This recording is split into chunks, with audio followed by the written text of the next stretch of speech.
guys, welcome back to another video. I'm back to talk about the brand new blockbuster vampire amazing horror film event of the year, Nosferatu 2024. Before we hop into this quick review, make sure to hit that subscribe button and click the bell to get notified every single time I upload, post, or anything like that.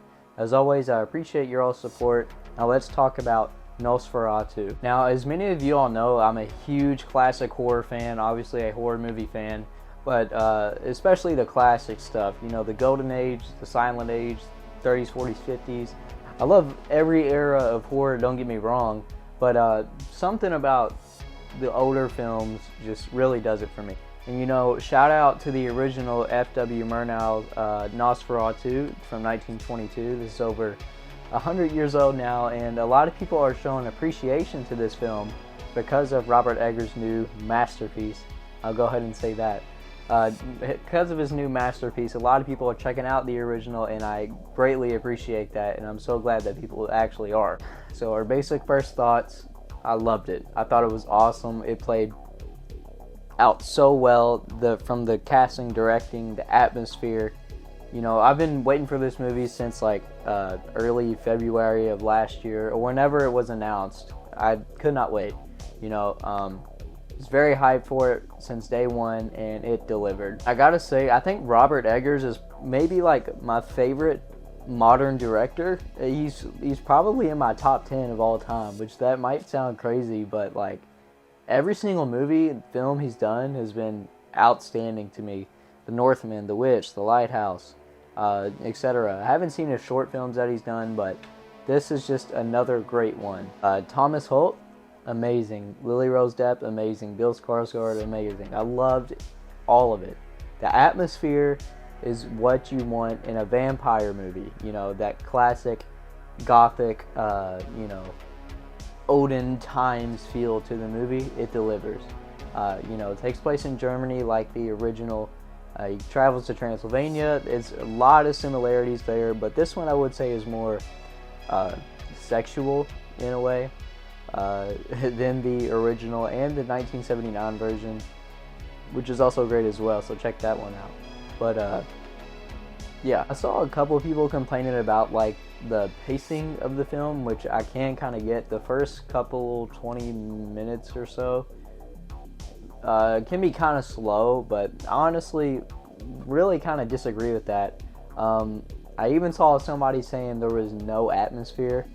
I guess we didn't watch the same movie, because this movie is filled with atmosphere. That's all it is. For Nosferatu's design, it's different from the previous two, but it's awesome, and it also fits. Not only is it inspired by the you know, the original film in the 70s, 79 version, but also from Vlad the Impaler, Vlad Tepes.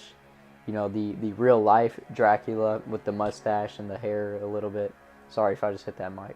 But yeah, it looks great. It's really creepy. It's really scary. Robert Eggers said over and over that he wanted to make the film reminiscent to a time when people thought that vampires were real, and I think he delivered.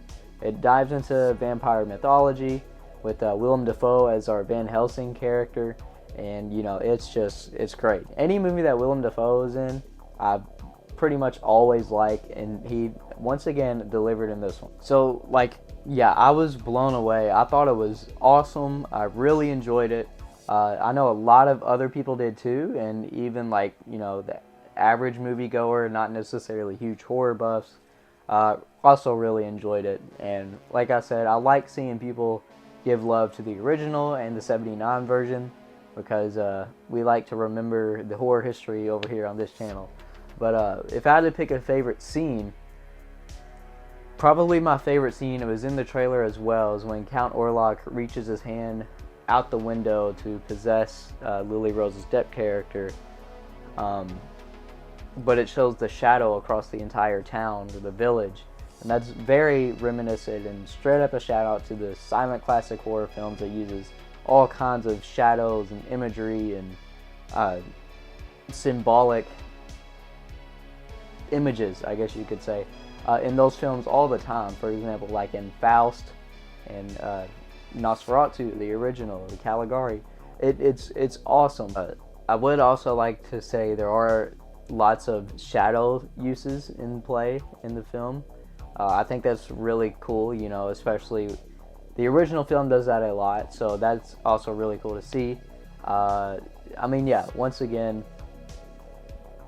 I don't know what else to say other than check it out. And if you haven't seen it yet, what are you doing? Go check it out, especially if you're a horror fan. And if you're hesitant on seeing it, my quick review I have for you all. I greatly appreciate all the support that I have gotten over the, years, etc. Happy holiday season. Hopefully everybody had a happy holidays and a Merry Christmas on whatever you celebrate. Hope it was great, and Happy New Year's, by the way, as we're going into the new year. Expect some new content at some point. Again, I appreciate your support. Go check out Nosferatu if you haven't seen it yet, and yeah, y'all take care.